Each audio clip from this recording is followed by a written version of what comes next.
오늘은 제가 성경을 14절과 15절만 읽었지만 오늘 우리는 시편 50편 전체를 함께 살펴볼 예정입니다.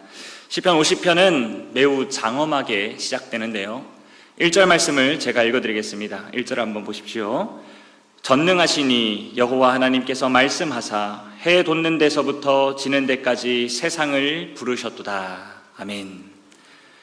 오늘 본문 처음부터 여호와 하나님께서는 온 세상을 부르고 계십니다.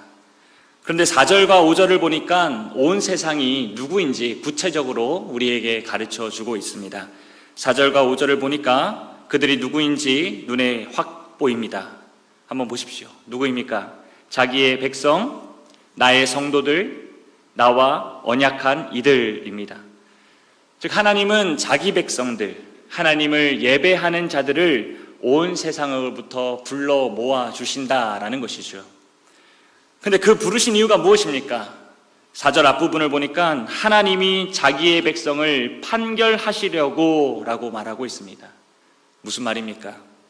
하나님께서 예배하는 자기 백성을 부르시는 것은 어떤 복을 주기 위한 것이 아니라 심판을 하기 위해서 부르셨다라는 것입니다.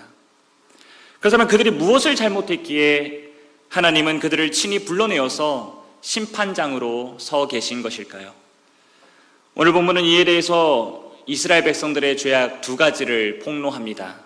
하나는 형식적인 예배이고 다른 하나는 거짓된 삶입니다. 먼저 하나님은 형식적인 예배를 책망하십니다. 우리 8절 말씀을 함께 읽어보도록 하겠습니다. 8절입니다. 시작. 나는 내 재물 때문에 너를 책망하지는 아니하리니 내 앞에 있음이로다. 아멘.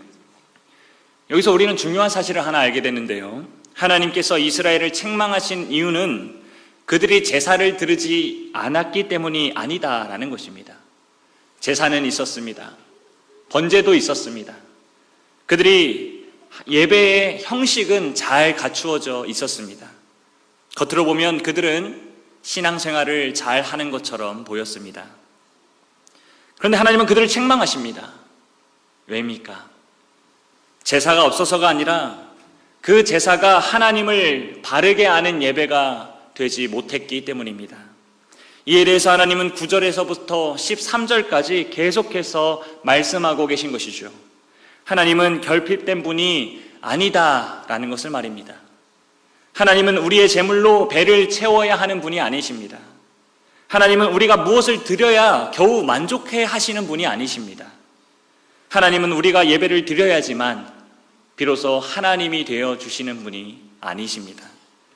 이미 세계와 거기에 충만한 모든 것이 다 하나님의 것입니다. 근데 이스라엘은 제사를 드리면서 하나님을 오해했습니다. 마치 하나님께 무엇인가를 드리면 하나님을 움직일 수 있을 것처럼 생각했습니다. 내가 제물을 드리면 하나님도 나에게 복을 주실 것이라 생각했습니다. 내가 종교적인 의무를 다하면 하나님도 내 요구를 들어주셔야 한다라고 생각했습니다. 이것이 형식적인 예배의 본질입니다. 겉으로는 하나님께 드리는 것 같지만 실제로는 하나님을 하나님으로 대하지 않는 것이죠. 하나님을 은혜의 주권자로 모시는 것이 아니라 내가 드리는 재물과 정성으로 움직일 수 있는 대상으로 여기는 것입니다. 이것은 우리도 다르지 않습니다. 우리는 예배를 드리면서도 하나님을 거래의 대상으로 만들 때가 많습니다. 하나님, 제가 이만큼 예배 드렸습니다. 그러니 이 문제를 해결해 주셔야 합니다. 하나님, 제가 이만큼 봉사했습니다. 그러니 제 가정에 어려움이 없어야 하겠습니다. 하나님, 제가 이렇게 금요 기도회까지 나왔습니다. 그러니 저의 기도에 응답해 주셔야 합니다. 물론 예배와 기도와 헌신은 귀한 것입니다. 그러나 그것이 하나님을 사랑하고 의지하는 믿음의 표현이 아니라 하나님을 이용하는 도구나 하나님을 움직이려는 수단이 될 때 그것은 형식적인 예배가 된다라는 것이죠. 하나님은 그런 예배를 원하지 않으십니다. 하나님께서 원하시는 예배는 감사입니다. 그분에 대한 전적인 의존입니다. 하나님께 무엇을 공급해 드리는 예배가 아니라 하나님이 모든 것의 주인이심을 인정하고 찬양하며 감사하는 것, 그것이 하나님이 원하시는 예배입니다. 근데 하나님은 여기서 더 멈추지 않으시고 더 나아가십니다. 하나님은 형식적인 예배만 책망하시는 것이 아니라 거짓된 삶도 책망하십니다. 우리 16절 말씀을 함께 읽어보도록 하겠습니다. 16절입니다. 시작. 악인에게는 하나님이 이르시되 아멘. 여기서 악인은 하나님을 전혀 모르는 사람이 아닙니다. 하나님의 율례를 말하는 사람입니다. 하나님의 언약을 잘 알고 있는 하나님의 백성입니다. 그런데 하나님은 왜 그를 악인이라고 부르십니까? 17절 말씀입니다. 내가 교훈을 미워하고 내 말을 내 뒤로 던지며. 이 사람의 문제는 말씀을 모르는 것이 아닙니다. 말씀을 알고 있습니다. 하나님의 법을 말합니다. 그런데 그 말씀을 사랑하지 않습니다. 도리어 미워합니다. 입으로는 말씀을 말하지만 삶으로는 그 말씀을 뒤로 던져버립니다. 그런 자의 구체적인 모습이 18절에서부터 20절까지 우리에게 보여주고 있는 것이죠. 여기서 하나님께서 지적하시는 핵심은 예배와 삶의 분리입니다. 입으로는 언약을 말하지만 삶으로는 언약을 깨뜨립니다. 하나님께 찬송하는 입으로 형제를 비방합니다. 하나님의 말씀으로 말하는 입으로 거짓을 꾸밉니다. 하나님 앞에서는 경건한 사람인 것처럼 서지만 일상에서는 하나님의 말씀을 뒤로 던져버리는 사람처럼 살아가더라라는 것이죠. 사랑하는 성도 여러분, 이것이 남의 이야기입니까? 우리 자신의 이야기 아닙니까? 예배당 안에서는 아멘 하지만 가정에서는 말씀을 뒤로 던질 때가 얼마나 많습니까? 교회에서는 은혜로운 말을 하지만 관계 속에서는 형제를 비방할 때가 얼마나 많습니까? 기도할 때는 하나님을 의지한다고 고백하지만 삶의 선택에서는 하나님의 말씀보다 내 계산과 욕심을 앞세울 때가 얼마나 많습니까? 말씀을 알고 교리를 알고 신앙의 언어를 말하지만 정작 그 말씀 앞에 내 삶을 복종시키는 일에는 주저할 때가 얼마나 많습니까? 이것이 바로 하나님께서 책망하시는 거짓된 삶입니다. 그렇다면 거룩하신 하나님께서는 이런 형식적인 예배와 거짓된 삶을 사는 우리를 어떻게 하셔야 하겠습니까? 하나님은 이런 우리를 심판하셔야 마땅합니다. 그래서 하나님은 22절에서 이렇게 말씀하십니다. 하나님을 잊어버린 너희여, 이제 이를 생각하라. 그렇지 아니하면 내가 너희를 찢으리니 건질 자 없으리라. 아멘. 지금까지 하나님이 책망하시는 사람이 누구였습니까? 하나님께 예배를 드리는 하나님의 백성들이었습니다. 근데 하나님은 그들을 향해서 하나님을 잊어버린 자들이다 라고 선포하고 계십니다. 하나님을 잊는다라는 것은 단순히 교회를 떠나거나 신앙을 공개적으로 거부하는 것을 의미하지 않습니다. 예배를 드리면서도 하나님을 하나님으로 대하지 않는 것, 말씀을 말하면서도 그 말씀 앞에 삶을 복종시키지 않는 것, 그것이 하나님을 잊는 것입니다. 그런 자들에게 하나님께서는 이렇게 말씀하십니다. 내가 너희를 찢으리니 건질 자 없으리라. 이 말씀은 참으로 두려운 말씀이 아닐 수 없습니다. 하나님께서 찢으시면 건질 자가 없습니다. 하나님께서 심판하시면 피할 곳이 없습니다. 하나님께서 우리의 죄를 드러내시면 숨을 곳이 없습니다. 그래서 우리는 이 말씀 앞에 이렇게 고백할 수밖에 없습니다. 주님, 제가 바로 찢어질 자입니다. 예배했지만 감사가 없었습니다. 기도했지만 하나님을 의지하지 않았습니다. 말씀을 들었지만 그 말씀을 삶으로는 뒤로 던져버렸습니다. 신앙의 언어는 있었지만 순종의 열매는 없었습니다. 그러므로 우리는 하나님 앞에서 안전한 사람이 아닙니다. 우리는 모두 거룩하신 하나님 앞에서 찢어질 위기에 놓여 있는 존재들입니다. 근데 바로 여기에서 15절 말씀이 우리 귓가에 들려옵니다. 우리 15절 말씀을 함께 읽어보도록 하겠습니다. 15절입니다. 시작.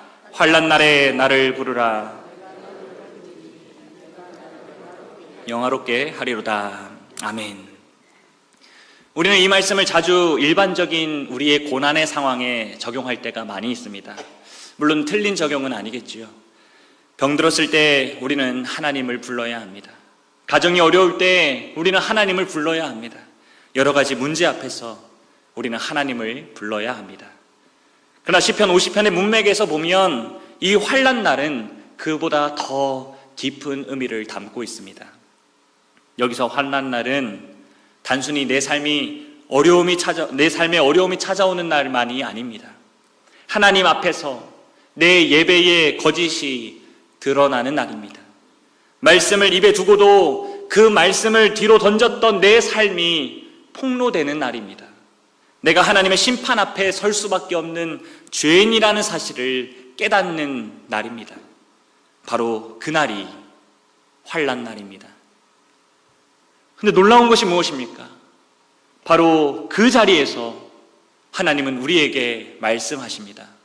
환난 날에 나를 부르라. 하나님은 그동안 우리가 형식적으로 예배했으니 이제 더 이상 기회가 없다고 말씀하지 않으십니다. 우리가 말씀을 입에 두고도 삶으로는 던져버렸으니 이제 너희는 버림받아 마땅하다라고만 말씀하지 않으십니다. 하나님은 말씀하십니다. 나를 부르라. 나에게 돌아오라. 그러면 내가 너희를 건지리라. 이것이 은혜입니다. 우리가 하나님을 부를 수 있는 이유는 우리가 괜찮기 때문이 아닙니다. 우리가 그래도 쓸만한 사람이기 때문이 아닙니다. 우리의 예배가 꽤 괜찮고 우리의 삶이 어느 정도 의롭기 때문이 아닙니다. 오히려 반대이지요. 우리는 찢어질 자들이기 때문에 하나님을 불러야 합니다. 우리는 우리 자신을 건질 수 없기 때문에 하나님께 부르짖어야 합니다. 그리고 바로 이런 부르짖음이 하나님을 영화롭게 합니다. 왜냐하면 이런 간구가 하나님이 어떤 분이신지를 인정하는 간구이기 때문입니다. 하나님만이 구원자이십니다. 하나님만이 건지시는 분이십니다. 하나님만이 찢으실 수도 있고 하나님만이 살릴 수도 있습니다. 근데 하나님은 어떻게 우리의 죄에서 건질 수 있습니까? 하나님은 우리의 죄를 그냥 못 본 척 넘어갈 수 있는 분이 아니시지 않습니까? 우리가 형식적으로 예배한 죄, 말씀을 입에 두고도 삶으로는 뒤로 던진 죄, 하나님을 하나님으로 대하지 않은 죄를 아무 일 없는 듯이 넘어갈 수 있는 분이 아니십니다. 하나님은 거룩하신 분이십니다. 하나님은 죄를 가볍게 여기실 수 없는 분이십니다. 하나님은 불의와 타협하시는 분이 결코 아니십니다.